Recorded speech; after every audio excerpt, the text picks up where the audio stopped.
ATP, what it do? It's your boy Clay More Rain. Salute to all my subscribers. If this is your first time tapping into content, look, I invite you, go ahead, hit the subscribe button, hit that bell icon so you're getting alerts when all this content is dropping. So Keyshawn Davis and his two brothers, Kelvin Davis and Keon Davis.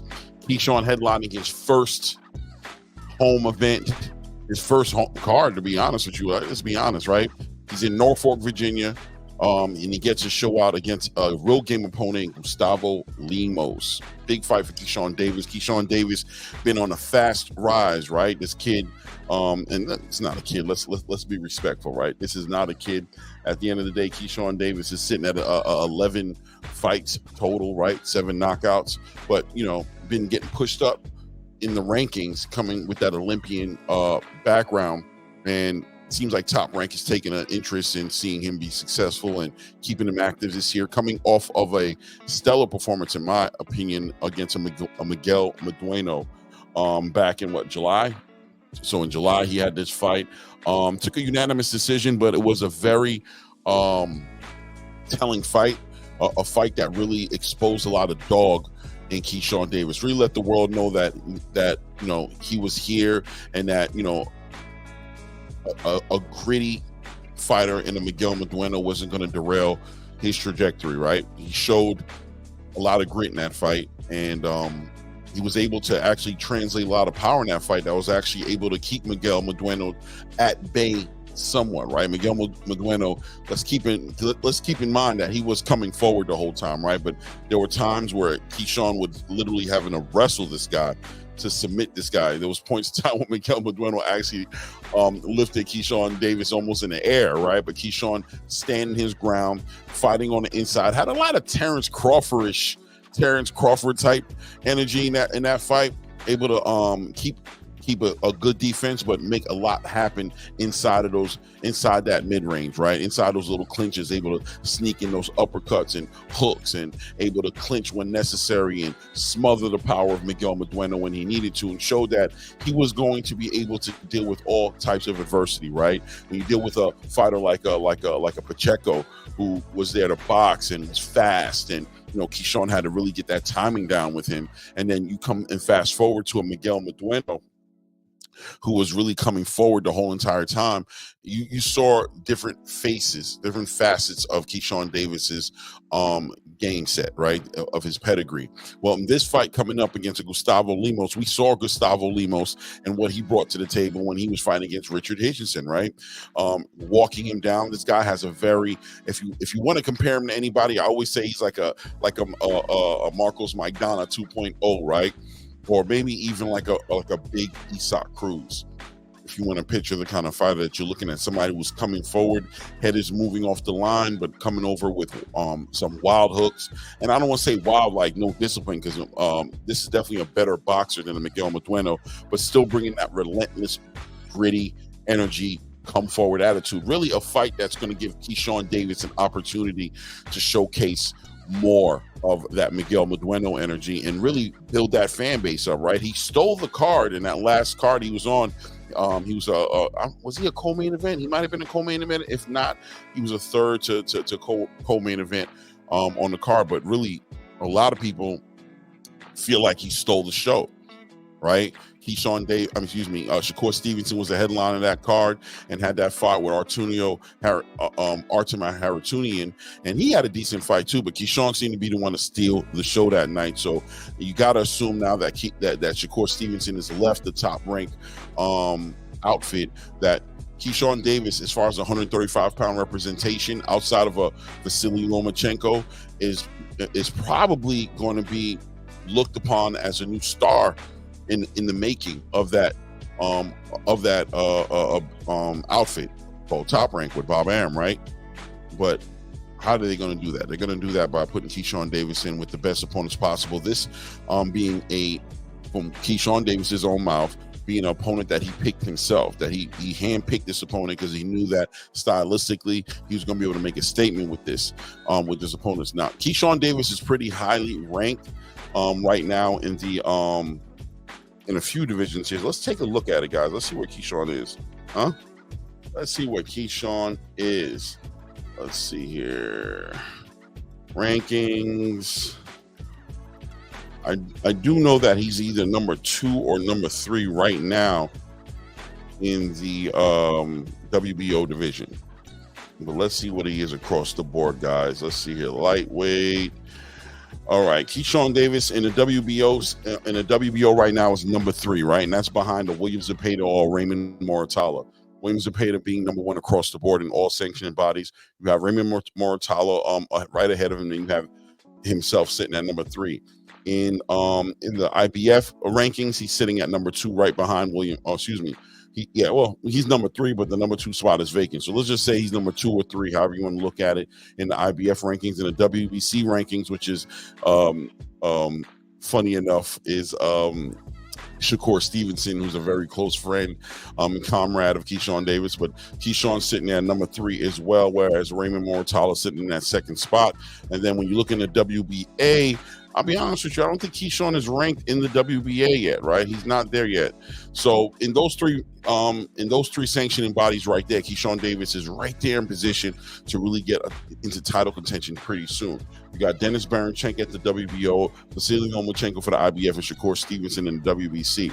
So this fight's going to be a huge fight. It's going to make a big difference because of where Gustavo Lemos is ranked, but more so because of the kind of fight that Gustavo Lemos is going to bring to Keyshawn Davis. And we're going to see Keyshawn get an opportunity to showcase, he just came down from 140 challenging Richard Hitchinson in an IBF eliminator, right? That Richard Hitchinson won, but arguably a lot of people felt like Gustavo Lemos won that fight. So he just came up out of an IBF eliminator up there, and now he's coming to compete against Keyshawn Davis in Keyshawn Davis's home city. It's going to be very interesting to see that fight. I think that has fight of the year candidate written all over it. It's very possible this could be the best fight of the year. And when we're talking about best fights of the year, we're talking about the Sergey Bohachuk versus Virgil Ortiz in the same conversation as the Alexander Usyk versus Tyson Fury, right? We got a couple other fights I think coming up this year that can go as far as fight of the year candidates. One of them being the one getting ready to come up with Anthony Joshua and Daniel Dubois. Watch out for a heavyweight clash. And what's the other one that I need you guys to keep an eye on? Oh, yeah, definitely. Of course, how could I forget? The unification fight between Dmitry Bivol and Artur Beterbiev. This is another fight that has a lot of significance, a lot of fight of the year candidacy written all over it.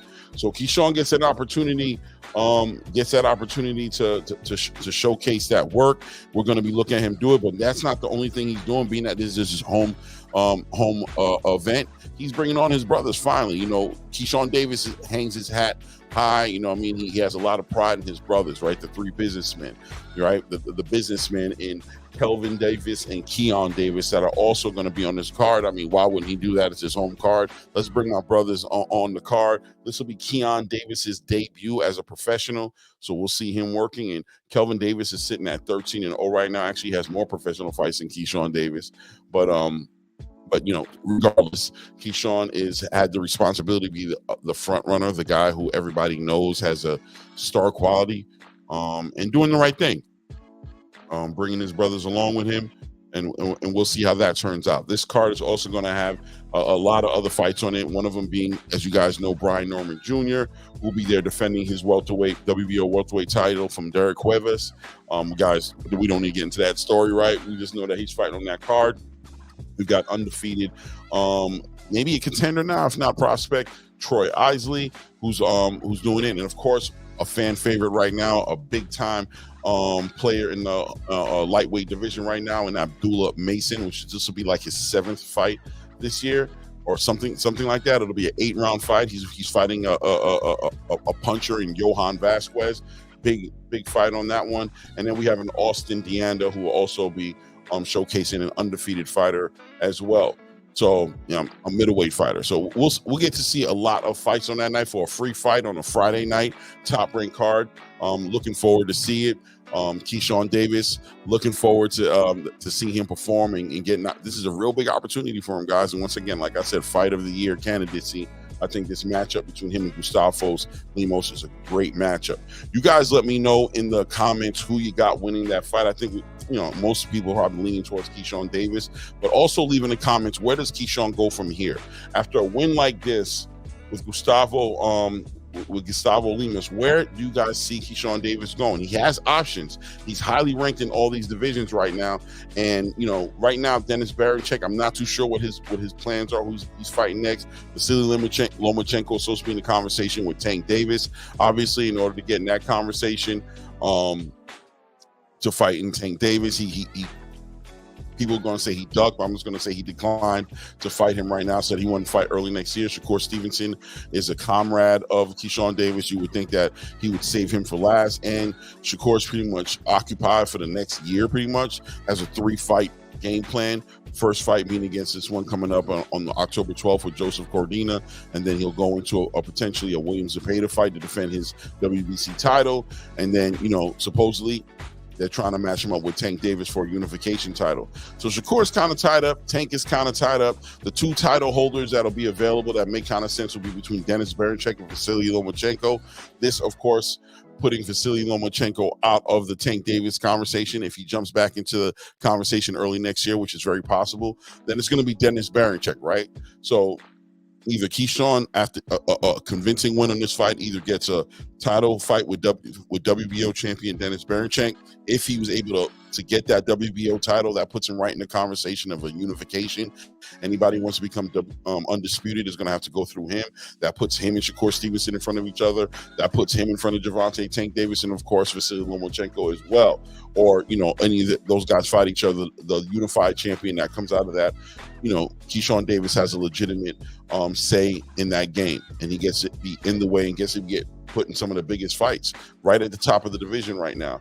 Raymond Moritalo is still lurking, still making his move, and in the IBF he's actually below Keyshawn Davis in that one, so Keyshawn would have a stake in that one over him. But if anything, if he's not fighting a Dennis Barichek, I would see him and Raymond Moritalo potentially getting put against each other.